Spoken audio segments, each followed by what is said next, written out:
If you like Halloween from 1978, these are the movies that helped shape the slasher boom that followed. This list focuses on classic slasher films from the late 70s and early 80s that emphasize atmosphere, suspense, and simple, effective setups. Different killers, different settings, but the same stripped-down approach that made Halloween so influential. Black Christmas, 1974. Long before slashers were a formula, Black Christmas wrote the blueprint and made it terrifying.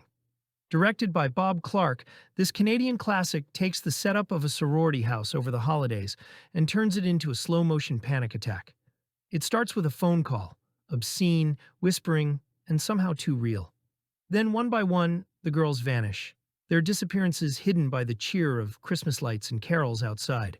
Margot Kidder, Olivia Hussey, and John Saxon headline a cast that feels lived in, and the film's grainy cinematography makes every shadow inside that house feel colder than the snow falling outside. What really sets Black Christmas apart is how restrained it is. There's no big killer reveal, no final explanation, just a creeping sense that something truly deranged is inside those walls, and no one is coming to help. Clark shoots the point-of-view sequences with unnerving precision, long before Halloween or Friday the 13th turned that perspective into a genre standard. It's a film that's more about dread than violence, and it still feels unnervingly modern in how it uses silence, misdirection, and the idea that horror doesn't need answers, just a phone that won't stop ringing. Black Christmas isn't just one of the best Canadian horror films ever made, it's one of the most influential horror films, period. The kind of movie that makes you check every dark hallway before you turn off the lights. Prom Night, 1980. When people talk about the golden age of slashers, Prom Night often gets overshadowed by louder American titles. But this Canadian production helped shape the template just as much as any of them. It's a time capsule of disco, paranoia, and small-town secrets, wrapped in one of the most iconic horror setups of the era. The story begins with a tragedy, a young girl's accidental death during a cruel game. Years later, her classmates, now teenagers, are preparing for prom, unaware that someone hasn't forgotten what happened. As the night unfolds, a masked killer begins crossing names off the list, and the celebration turns into a slow, stylish panic. Jamie Lee Curtis headlines the cast, fresh off Halloween, and she grounds the movie with real charisma. But what makes Prom Night stand out is its atmosphere. Director Paul Lynch leans heavily on suspense and misdirection rather than gore, and the result feels more polished and moody than many of its American peers. Add in that unforgettable disco-drenched prom sequence, complete with full choreography, and you've got something that feels both ridiculous and hypnotic in the best way possible. There's also a subtle Canadian restraint beneath all the glitter and blood, a quieter tone, colder lighting, and a sense of guilt that gives the film its staying power. It's not just about revenge, it's about memory, shame, and how tragedy lingers long after the lights fade. Prom Night may look like another early 80s slasher, but there's something more deliberate and mature underneath. It's slick, sad, and surprisingly classy, a perfect example of how Canadian horror could dance to its own beat, even when drenched in disco lights. He Knows You're Alone, 1980. When the slasher wave first took off after Halloween, countless filmmakers rushed to put their own spin on the formula. Among the earliest was He Knows You're Alone, a film that found its audience on late-night TV and in the video store aisles thanks to its eerie premise, a killer stalking brides-to-be on the eve of their weddings. The story follows a young woman whose upcoming marriage is overshadowed by the feeling she's constantly being watched. Soon, the quiet suburban streets and bridal shops become hunting grounds for a faceless menace. The idea of tying matrimony to mortality gave the film a unique hook that stood out from other slashers, flooding the market at the time. Caitlin O'Heaney carries the lead role with vulnerability, but the film is most often remembered today for one reason. It marked the screen debut of Tom Hanks, who shows up in a small role and steals his brief scenes with the charm that would later make him a household name. Though not as polished or influential as Halloween or Friday the 13th, He Knows You're Alone carved out its place in horror history as one of the first imitators to make it to theaters. and later, the rental shelves.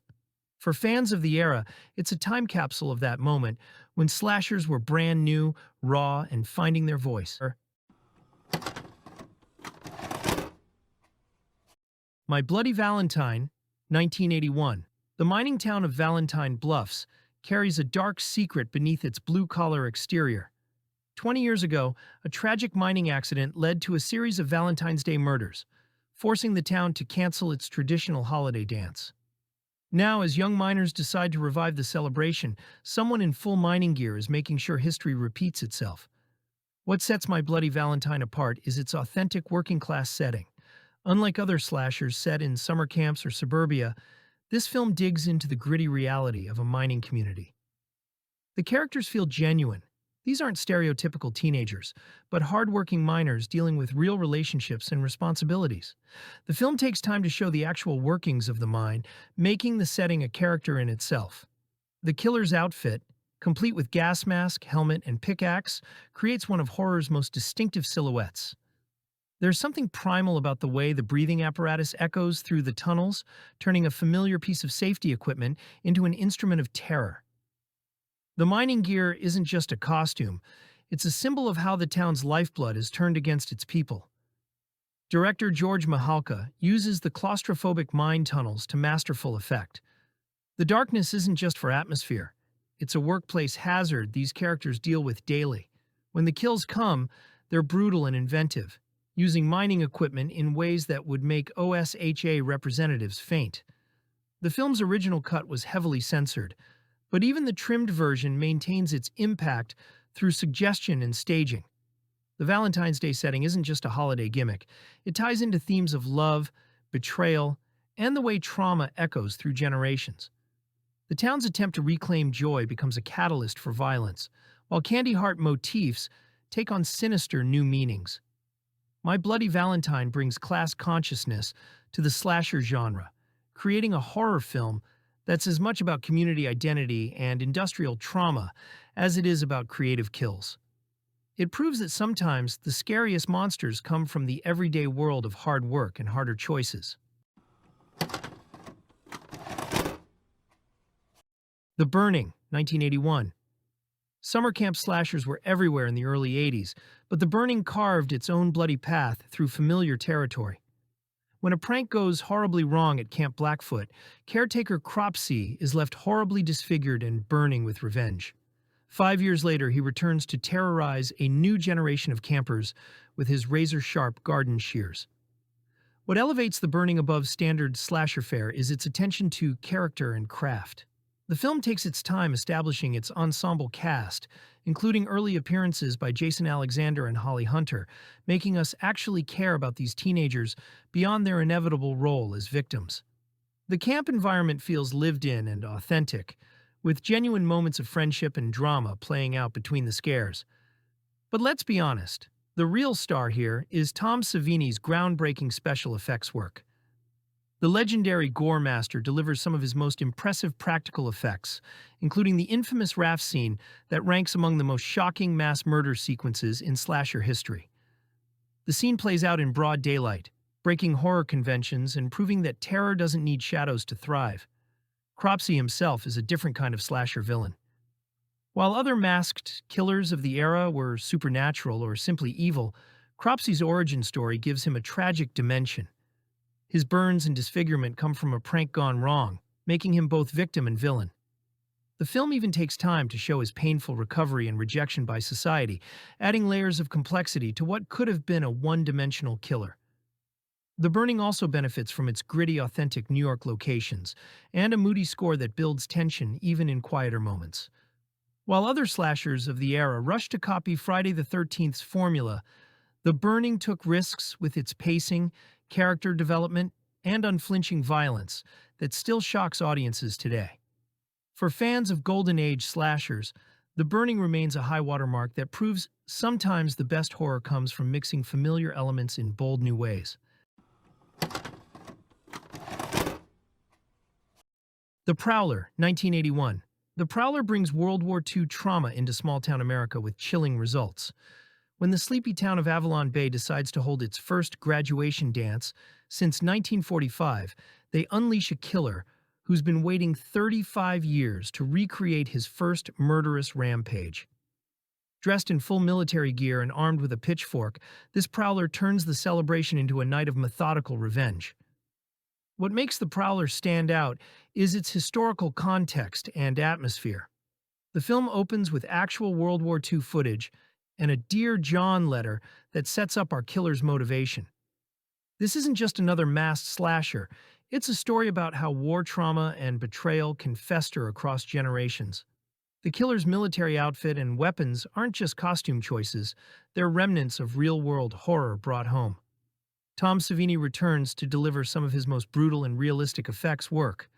The kills in The Prowler are notorious for their unflinching intensity, from the infamous shower scene to the underwater discovery that still makes audiences gasp.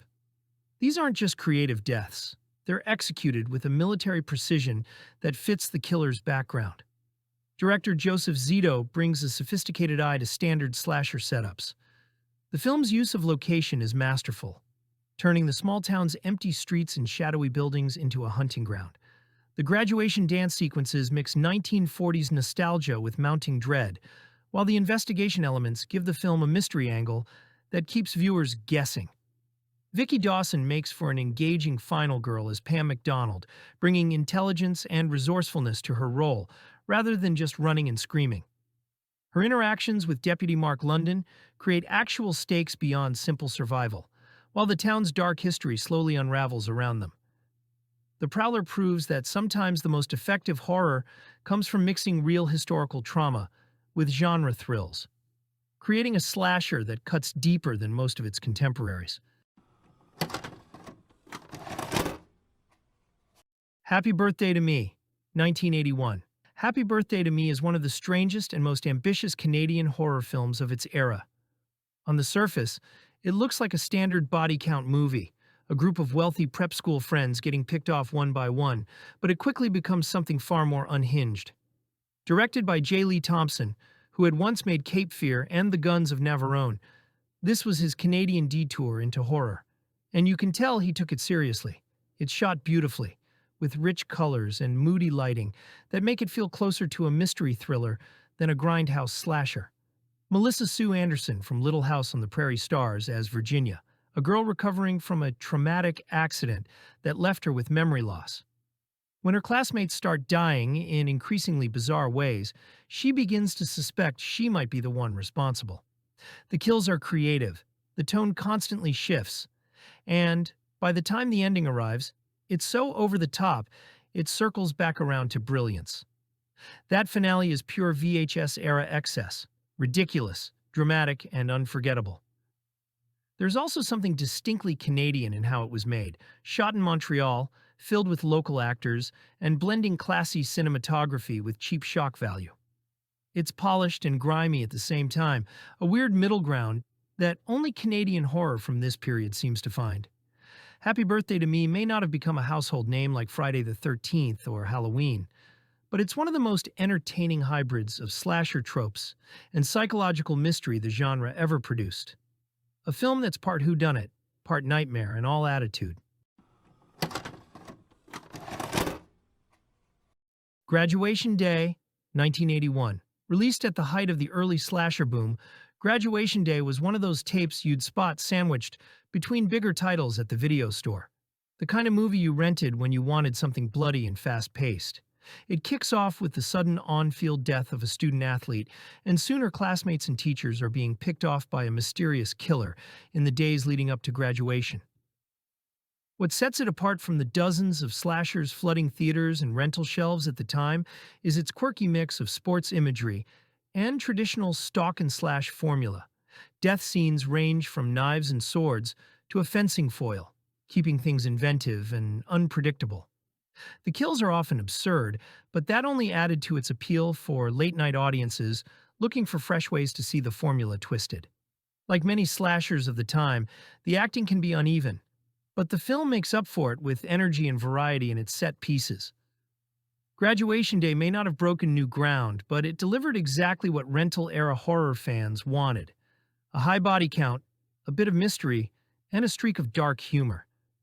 For anyone digging through the shelves in the early 80s, it was the kind of hidden gem that promised and delivered a night of gory fun. Madman, 1981. Few slashers capture the feel of campfire storytelling quite like Madman. Released in 1981, it begins with a group of counselors telling spooky legends around a fire. And when one of them carelessly calls out the name Madman Marz, they awaken a local legend who starts hunting them through the woods. It was a perfect fit for drive-ins and rental shelves, where horror fans were hungry for new masked killers and creepy folklore. What makes Madman stand out is its setting and atmosphere.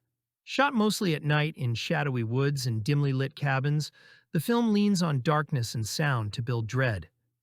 The hulking figure of Madman Marz, with his wild hair and oversized axe, feels less like a typical slasher villain and more like a backwoods boogeyman pulled straight from an urban legend. The story follows the expected slasher beats, counselors flirting, sneaking off, and meeting grisly ends.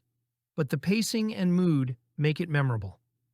Director Joe Giannone uses long shots of the forest and eerie silence to turn the wilderness into a character of its own, creating a sense of isolation that still resonates.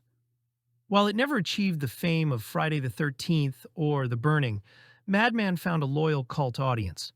For horror fans browsing the shelves in the early 80s, it was the kind of hidden gem that promised simple, spooky fun, and it delivered. With its campfire origins and gritty atmosphere, it remains a perfect slice of the slasher era. Curtains, 1983. A reclusive director invites a group of actresses to his isolated mansion, each competing for the same coveted role. But as tensions rise between the hopefuls, someone in a grotesque old woman mask begins stalking them one by one. What should have been a career-making opportunity turns into a fight for survival. Directed by Richard Syopka, Curtains stands out in the Canadian horror wave of the early 80s. John Vernon plays the manipulative director Jonathan Stryker, while Samantha Egger and Lynn Griffin anchor the cast of actresses caught in his twisted audition process. The film is remembered most for its chilling set pieces. A doll abandoned in the snow, a masked killer gliding across an ice rink, and dim stage lighting that turns the theater into a trap. The blend of theatrical ambition and slasher violence makes it feel both stylish and vicious. Though plagued by behind-the-scenes conflicts and uneven pacing, Curtains has earned cult status thanks to its unforgettable imagery and eerie atmosphere. It's a slasher that thrives on performance, deception, and the danger of ambition.